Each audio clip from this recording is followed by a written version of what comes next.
Viajando. Dicas de turismo para você. Nosso quadro semanal sobre turismo é de um jeito diferente. A gente conversa com pessoas que não são da área, mas que estiveram na localidade e pode contar os meandros, os caminhos, o melhor jeito de se curtir uma viagem gostosa com pontos turísticos pouco comuns, né? A gente está conversando hoje com um estudante de engenharia, o Edgar Salles, ele que foi indicado pelo pessoal da AESEC, que tem um trabalho de intercâmbio muito bacana, tem trabalho também de receber os gringos aqui no Brasil, é muito bom mesmo. Então com a gente por telefone o Edgar Salles. E aí, Edgar, tudo bem? Boa noite, querido.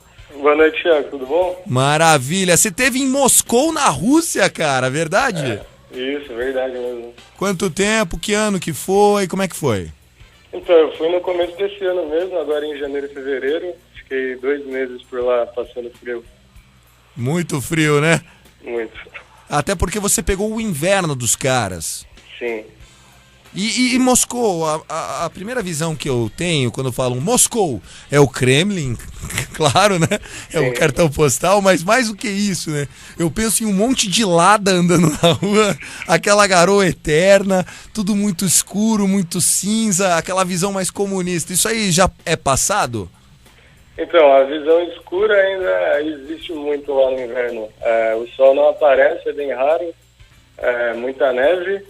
Mas já o comunismo, nem um pouco, assim. Na verdade, eles estão muito capitalistas, assim, porque você ia no McDonald's comer um lanche e aí você tinha que comprar o ketchup e a mostarda, porque eles não davam. E algumas coisas assim. Então, tudo que eles podem, eles vendem lá, nada de graça.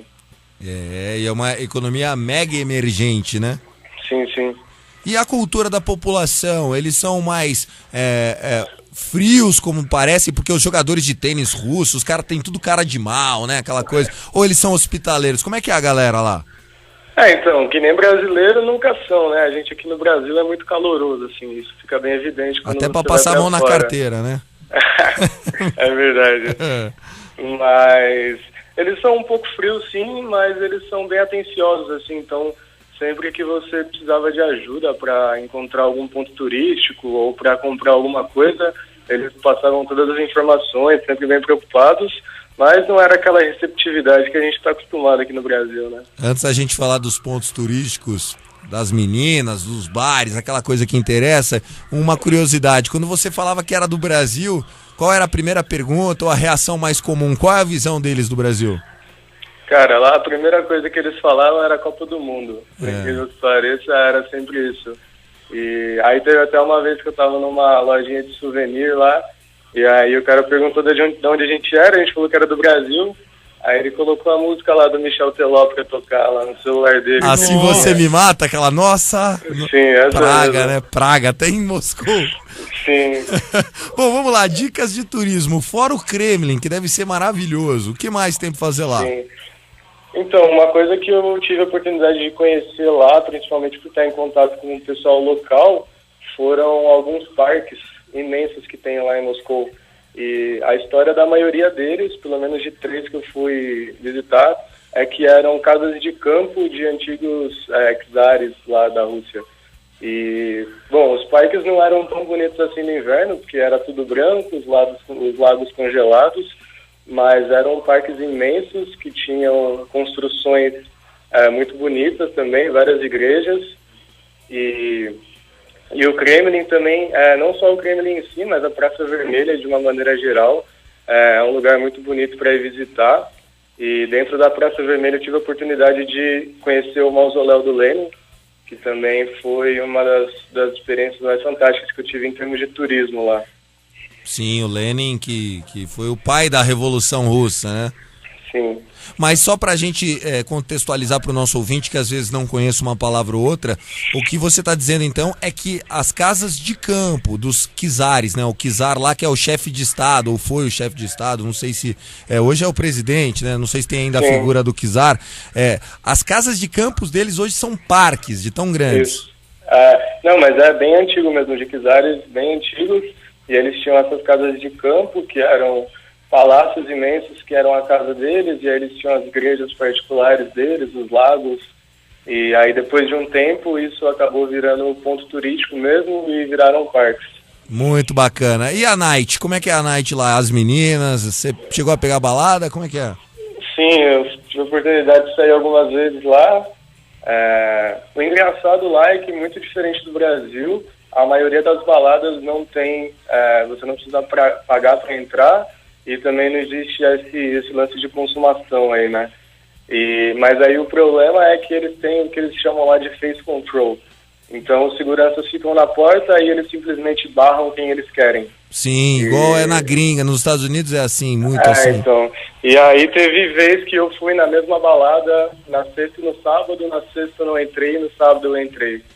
E aí isso aí depende muito de com quem você tá. Se vocês tiverem muitos homens, não entra. Se tiverem as mulheres com vocês na fila, vocês entram. Então isso é bem diferente. Mas lá dentro é até melhor, né? Dá menos dor de cabeça. Sim, porque o pessoal enche o caneco. Isso não é lenda, não, né? Os caras gostam de tomar uma vodka. Não, lá eles bebem bem mesmo. Só que essa imagem que a gente tem de que eles bebem vodka igual a gente bebe cerveja aqui no Brasil é mentira. A gente bebe mais cerveja aqui no Brasil que eles vodka lá. Mas você não quer comparar um copo de cerveja com uma... Tomar um copo de vodka tomba, né? Mas eles são mais acostumados a tomar cerveja mesmo. No bar, a maioria das pessoas bebem cerveja e não vodka. Então, assim, digo no sentido de ser disseminado mesmo. Popular. A vodka é bem barata lá e bem gostosa, mas o pessoal, quando sai, costuma mais tomar cerveja mesmo. Até porque o teor alcoólico não contribui da vodka dos caras, só pra matar o frio, toma um trago. Bom, vamos lá, você fez um trabalho social pela ESEC, começou com o viés de ensinar inglês pros russos, e depois você acabou fazendo um trabalho de environment, né, de contextualização ambiental, muito bacana. Sim, então, quando eu comecei lá, até para ter um contato mais com as crianças, porque eu fiz o projeto dentro de uma escola mesmo em Moscou. Eu participei de aulas de inglês, e aí a ideia era ajudar mesmo eles a terem essa conversação em inglês com uma pessoa que não falava russo, porque eu não sei falar nada de russo até hoje. E aí era só o inglês mesmo, e aí depois de umas 2 semanas que as crianças já estavam mais acostumadas com o brasileiro lá na escola e falando inglês, aí sim a gente começou a entrar mais na parte ambiental, porque, né, como você comentou, Thiago, lá eles estão muito em desenvolvimento, então os problemas ambientais que eles têm são bem parecidos com os do Brasil. Então, desmatamento lá está muito acelerado, poluição dos rios é muito alta, a qualidade do ar é muito ruim, e as crianças às vezes não têm essa noção como os adultos têm, né? E aí a ideia foi justamente para eles criarem essa consciência. Muito legal, parabéns. Edgar, queria agradecer você contando um pouquinho da Rússia para os nossos ouvintes, sejam eles voltando do trabalho, voltando da faculdade, na Ipanema, tanto no 91,1 FM como no ipafm.com.br. Meu querido, um abraço para você e para o pessoal da ESEC também, tá bom?